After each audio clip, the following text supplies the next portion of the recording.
kalian sudah mempelajari tentang gagasan pokok dan gagasan pendukung. Tentunya kalian masih ingat ya apa itu gagasan pokok dan gagasan pendukung? Nah, ulang ya sedikit mengenai gagasan pokok dan gagasan pendukung. Gagasan pokok itu adalah inti dari suatu teks bacaan. Sedangkan gagasan pendukung adalah kalimat penjelas selain dari gagasan pokok yang ada dalam bacaan tersebut.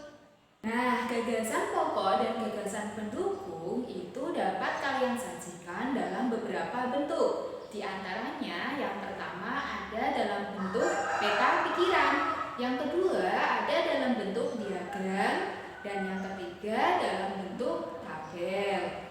Nah, untuk mengetahui lebih jelas bentuk-bentuk penyajian gagasan pokok dan gagasan pendukung, mari kita simak penjelasan dari Miss Hafsah ya. Pertama, gagasan pokok dan gagasan pendukung dapat kalian buat dalam bentuk peta pikiran. Nah, peta pikiran ini merupakan cara menuangkan informasi yang diperoleh ke dalam bentuk diagram. Nah, peta pikiran memudahkan kita untuk mengingat isi dan informasi penting suatu teks. Kedua, gagasan pokok dan gagasan pendukung dapat dibuat dalam bentuk diagram. Nah, dalam pembuatan diagram ini akan lebih memudahkan Ananda hebat semua dalam menentukan gagasan pokok dan gagasan pendukung. Sekarang, kita akan belajar bagaimana cara menentukan gagasan pokok dan gagasan pendukung dalam bentuk diagram. Nah, caranya hampir sama seperti yang kemarin, yaitu kalian cermati dan baca dengan seksama kalimat pertama hingga kalimat terakhir. Kemudian, kalian tentukan gagasan pokok dan gagasan pendukung dalam paragraf tersebut. Gagasan pokok adalah bagian inti, nantinya dapat ditulis di bagian atas atau tengah.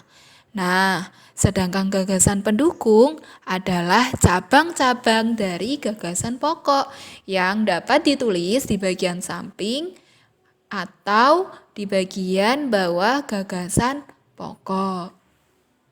Nah, dalam bacaan yang sudah Miss Hafsah sajikan, dapat kalian amati ya bahwa di situ gagasan pokok berada pada kalimat utama. Nah, kalimat utama dalam teks bacaan tersebut ada dalam kalimat pertama. Nah, kalian dapat amati bahwa gagasan pokoknya adalah Indonesia memiliki berbagai macam bahasa daerah. Sedangkan untuk gagasan pendukungnya pada teks bacaan tersebut berada pada kalimat kedua, kalimat ketiga, dan kalimat keempat.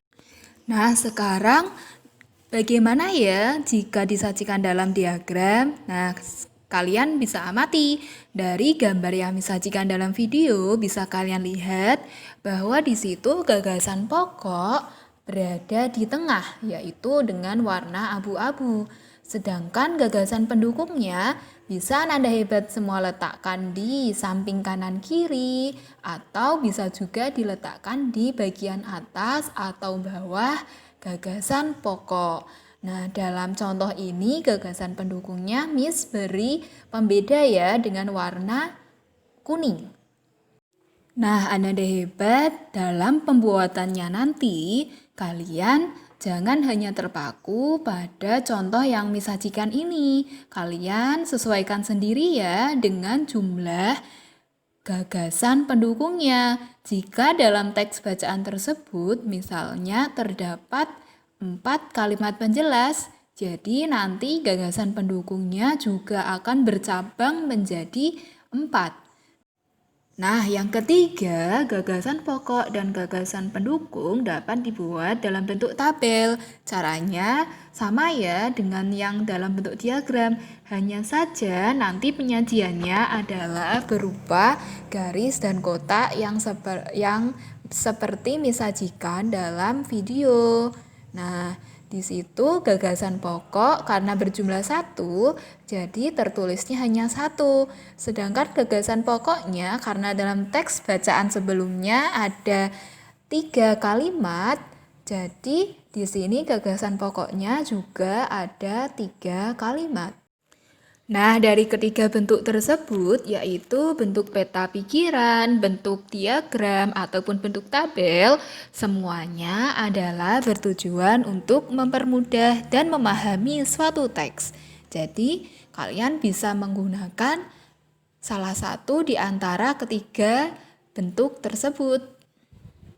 Nah, anak-anak hebat, setelah kalian menyimak penjelasan dari Miss Hanson tadi, sekarang saatnya kalian berlatih untuk menemukan gagasan pokok dan gagasan pendukung dalam satu teks. Kemudian kalian sajikan dalam bentuk diagram ya. Silahkan kalian bisa membaca worksheet dari Miss Hanson. Nah, dalam buku pena halaman 38 ada teks bacaan yang berjudul toleransi saat bekerja bakti. Silakan Anda dan hebat semua bisa mencari gagasan pokok dan gagasan pendukungnya. Kemudian kalian masukkan ke dalam diagram ya. Sudah Miss kasih contoh bagaimana bentuk diagramnya. Kalian juga bisa mengubah bentuk diagram sesuai kreativitas kalian. Selamat mencoba.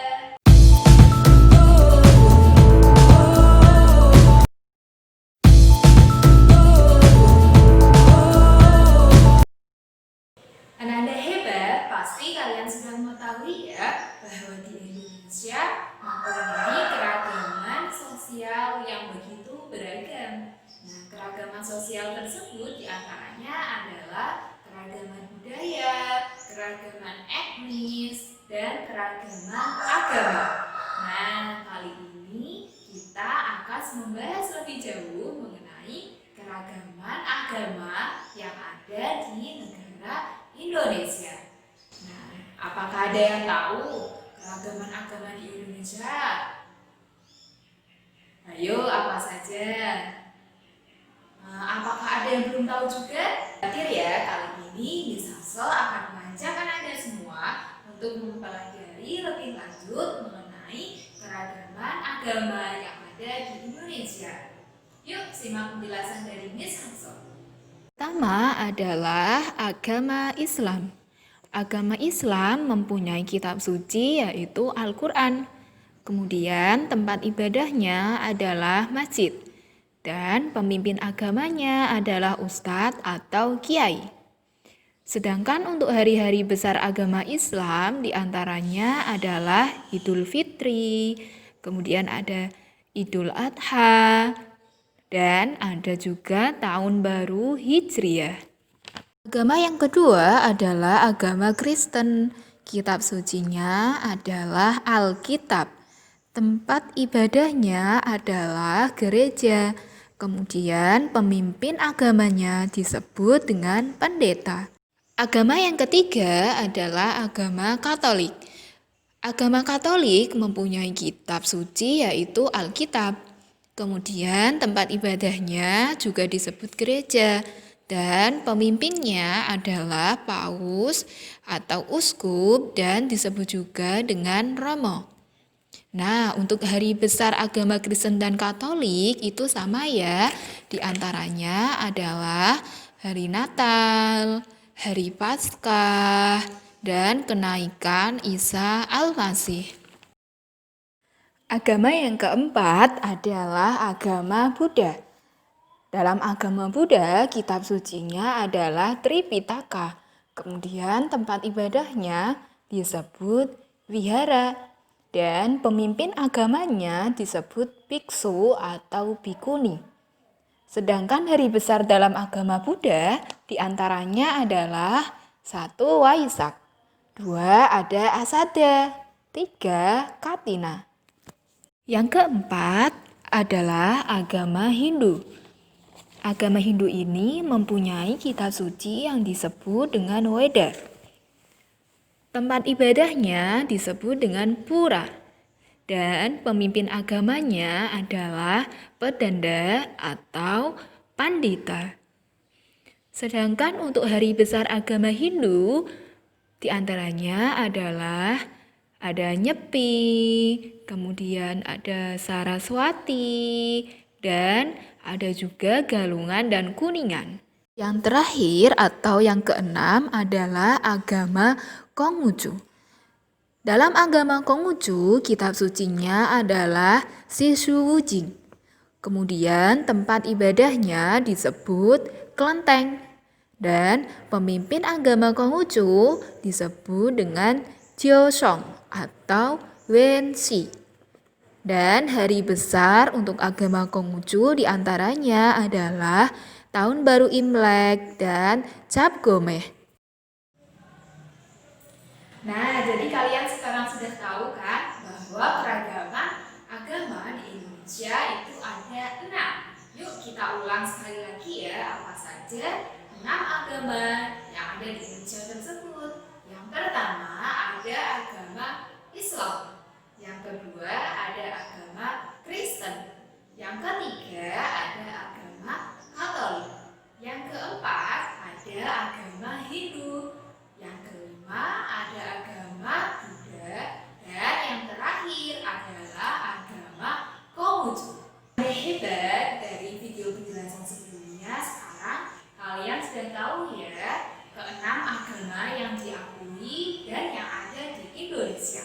Mulai dari kitab sucinya, kemudian ada pemimpinnya, kemudian ada tempat ibadahnya, dan kalian juga sudah mengetahui tentang hari-hari besar agama-agama tersebut. Nah, sekarang tugas anak hebat semua adalah membuat poster berupa gambar yang berisikan salah satu tempat ibadah dari keenam agama. Kalian boleh memilih satu tempat ibadah ya.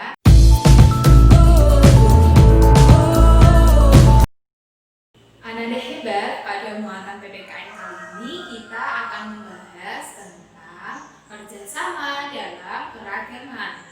Nah, apakah kalian sudah tahu apa itu kerjasama? Kerjasama adalah kegiatan yang dilakukan oleh beberapa orang untuk mencapai tujuan tertentu yang telah disepakati bersama. Tentu saja kalian sudah sering ya melakukan kerjasama, karena kerjasama ini merupakan hal yang sangat penting untuk dilakukan, dan kita juga bisa melakukan kerjasama ini di mana saja, misalnya di sekolah, kemudian di rumah, di lingkungan sekitar, dan di mana saja. Nah, kenapa kita harus melakukan kerjasama ini? Karena kerjasama sangat penting. Kerjasama akan meringankan pekerjaan, kemudian kerjasama juga akan mempercepat pekerjaan yang kita lakukan. Selain itu, adanya kerjasama juga dapat memupuk rasa tolong-menolong. Nah, sekarang salah satu contoh kerjasama dalam keberagaman yang pernah kalian lakukan di sekolah adalah bekerja sama dengan teman yang beda agama. Nah, di kelas kita ada ya beberapa agama. Nah, pastinya kalian sudah pernah melakukan kerjasama dengan teman kalian yang berbeda agama tersebut. Nah, tugas Ananda hebat semua sekarang adalah Ananda hebat harus menceritakan pengalaman kerjasama kalian bersama teman yang berbeda agama yang ada di sekolah. Nah, cukup sekian penjelasan dari Miss Hasso pada pertemuan kali ini. Silakan Ananda dan hebat semua boleh langsung mengerjakan tugas-tugas yang sudah Miss Hasso jelaskan tadi. Tetap semangat ya Ananda hebat.